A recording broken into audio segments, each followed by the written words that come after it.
السلام علیکم پیارے بچوں and welcome to our channel Urdu kid stories. تو آج ہم آپ کے لیے لائے ہیں ایک بہت ہی مزیدار کہانی۔ تو سننے سے پہلے جلدی سے ہمارے چینل کو سبسکرائب کریں، بیل آئیکن دبائیں تاکہ ہماری نئی نئی ویڈیوز آپ تک بآسانی پہنچ سکے۔ تو آئیے سنتے ہیں ہماری آج کی کہانی۔ احمد کو کہانیاں پڑھنے کا بہت شوق تھا۔ اس کے شوق کو دیکھتے ہوئے امی ابو دادا اور بڑے بھائی کے ساتھ ساتھ چچا ظہیر بھی کبھی کبھی اس کے لیے کہانیوں کی کتابیں لاتے رہتے تھے۔ اس نے سب سے یہ کہہ رکھا تھا کہ امتحان میں کامیابی اور سالگرہ کے موقع پر اسے صرف کتابوں کا ہی تحفہ دیا جائے تو اسے زیادہ خوشی ہوگی۔ کتابیں پڑھ پڑھ کر اسے لکھنے اور تقریر کرنے کا فن بھی آ گیا تھا۔ اسکول کے میگزین روشن مستقبل میں اس کی کہانی شائع ہوئی تو اس کی خوش قابل دید تھی۔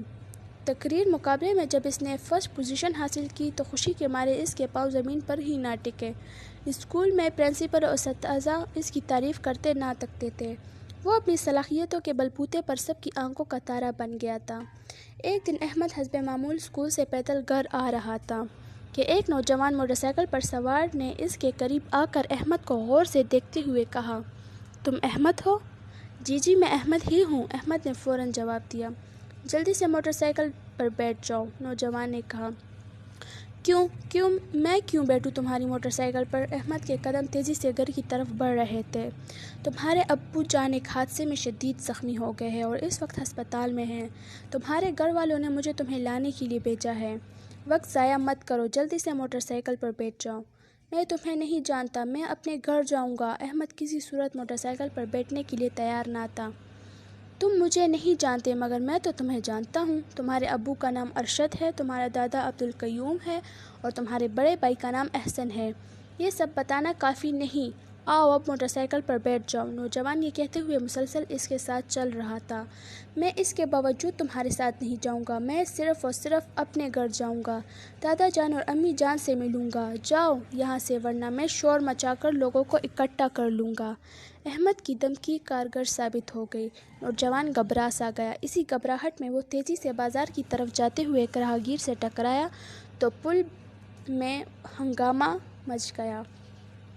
احمد اس ہنگامے سے بے نیاز اپنے گھر کی طرف چلتا رہا اور گھر میں داخل ہوا تو دادا جان کی مسکراہٹ نے اس کا استقبال کیا۔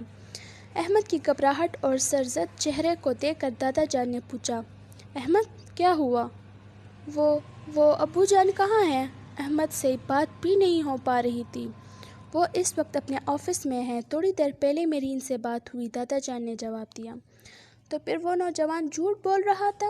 کون نوجوان؟ دادا جان کچھ سمجھ نہ سکے تھے۔ احمد نے سارا قصہ سنا کر پوچھا، "اسے ہمارے گھر والوں کے نام کیسے معلوم ہو گئے؟" دادا جان نے اس کی حاضر دماغی کی داد دی اور بتایا، "ایک نوجوان لڑکے نے محلے کے دکاندار سے دوستی کر لی تھی، وہ گھنٹوں وہاں بیٹھا باتیں کرتا رہتا تھا، میرا خیال ہے کہ وہ نوجوان وہی ہوگا اور یہ معلومات اسے دکاندار سے حاصل ہوئی ہوگی۔ احمد نے کہا، "میں نے چند دن پہلے ایک کہانی پڑھی تھی جس میں ایک آدمی اسی طرح غلط بیانی کر کے بچوں کو اغوا کرتا ہے۔ جب نوجوان نے مجھے موٹر سائیکل پر بیٹھنے کے لیے کہا تو مجھے فوراً وہ کہانی یاد آ گئی تھی جس میں بچے اس آدمی کی باتوں میں آ جاتے ہیں اور بغیر کچھ سوچے سمجھے موٹر سائیکل پر بیٹھ جاتے ہیں۔ نوجوان پھر اسے ایک کمرے میں بند کر دیتا ہے، بچے رات تک کمرے میں بھوکا پیاسا بند رہتا ہے۔ تعاون کی رقم کے لیے اس کے والد سے رابطہ کیا گیا۔ ایک دن بعد بچے کے والد نے مطلوبہ رقم دینے پر آمادگی ظاہر کی۔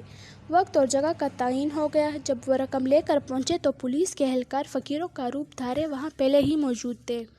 اغوا کرنے والے کو ہی دھر لیا۔ شام تک بچہ اپنے گھر پہنچ چکا تھا۔ میں نے جب یہ کہانی پڑھی تو میں نے اس سے یہ سبق حاصل کیا تھا کہ بچوں کو ہر لمحے اپنے حواس بحال رکھنا چاہیے اور نہایت ہوشیاری سے اپنی حفاظت کرنا چاہیے تاکہ کوئی ان کی طرف میلی آنکھ سے بھی نہ دیکھے۔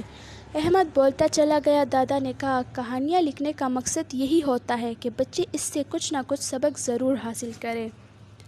تو بچوں، آپ کو اس کہانی سے کیا سبق ملا؟ ہمیں کامنٹ سیکشن میں ضرور بتائیے گا اور اس کہانی کو آپ نے کتنا پسند کیا یہ بھی بتائیے گا اور چینل کو سبسکرائب کرنا مت بھولیے گا۔